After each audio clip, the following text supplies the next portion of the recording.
नमस्कार आप सभी दोस्तों को। व्यस्तता के कारण आपके बीच में जो कल का एग्ज़ाम हुआ था एमए इंग्लिश एंट्रेंस के बारे में नहीं आ पाया था, तो आज वीडियो थोड़ा देरी से बना रहा हूं। लेकिन उम्मीद है कि आप लोग जो है मेरी वीडियो का इंतज़ार कर रहे थे कि कब आएगी, और थोड़ा सा एग्ज़ाम के बारे में एनालिसिस करूंगा। हालांकि मैंने पहले ये वीडियो बनाई थी कि किस तरह से एग्ज़ाम में पूछा जाएगा आपसे, कैसा एग्ज़ाम आएगा, क्या डिफ़िकल्टी लेवल रहता है। तो जैसा मैंने आपके साथ डिस्कस किया था, जो मेरे साथ ऑफलाइन जुड़े थे उन सभी को आइडिया था कि पेपर ऐसा ही आएगा।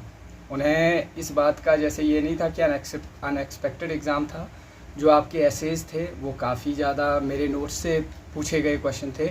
मींस कि नोट्स से बाहर कोई भी एक प्रश्न नहीं पूछा गया था, कोई भी क्वेश्चन नहीं आया था।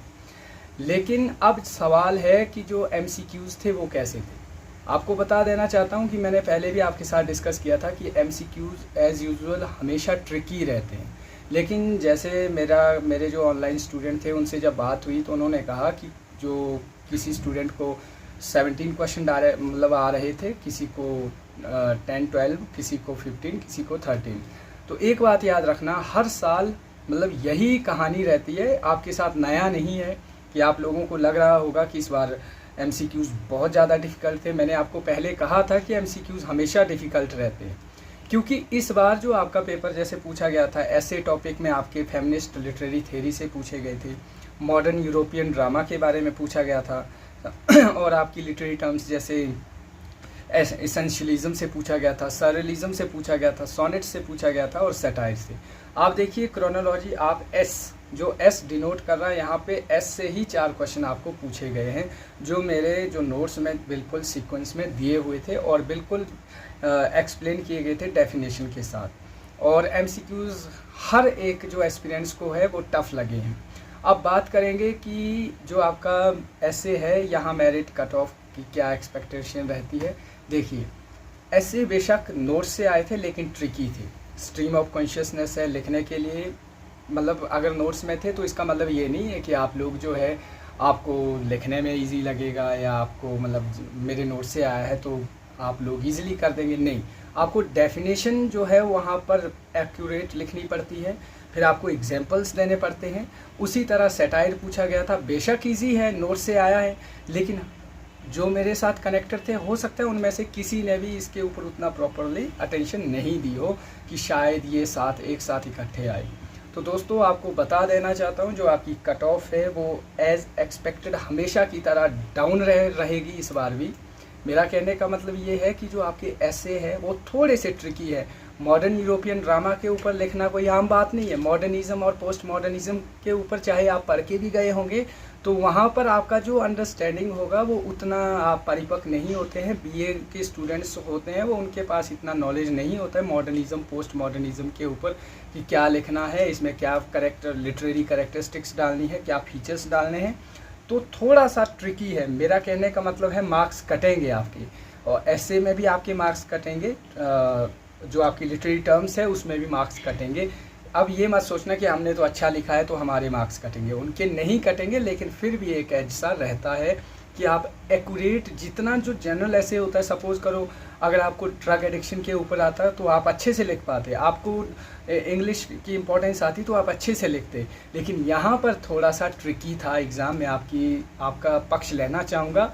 और एमसीक्यूज़ भी ट्रिकी था, क्योंकि हाँ, लेकिन अगर किसी ने अच्छे से, मान के चलो 1-2 बुक अच्छे से पढ़ी होती जैसे एमसीक्यूज़ की, तो उसके लिए डिफ़िकल्ट नहीं था। लेकिन क्वेश्चंस जो थे वो विदिन पोइट्री पूछे गए हैं। एनाफोरा पूछा गया। अब एनाफोरा जो है वो बीए के स्टूडेंट्स को क्या आइडिया कि क्या एनाफोरा होता है। वेटिंग फॉर गोडो से बैग से क्या निकाल रहा है पोजो, उसका व्लादिमीर बैग से क्या निकालता है, इसका आइडिया क्या है, किसी को नहीं है। क्योंकि पहले होता था कि आपको ये टेक्स्ट बीए में लगे होते थे, लेकिन आज के समय में टेक्स्ट बीए में नहीं लगे हैं। तो मुझे लगता है कहीं ना कहीं एमसीक्यूज़ काफ़ी डिफ़िकल्ट थे। इतना लेवल जो है वो नेट में पूछते हैं कि पोजो अपने बैग से क्या निकाल रहा है, लकी अपने बैग से क्या निकाल रहा है, व्लादिमीर क्या निकाल रहा है, तो थोड़ा सा डिफ़िकल्टी है।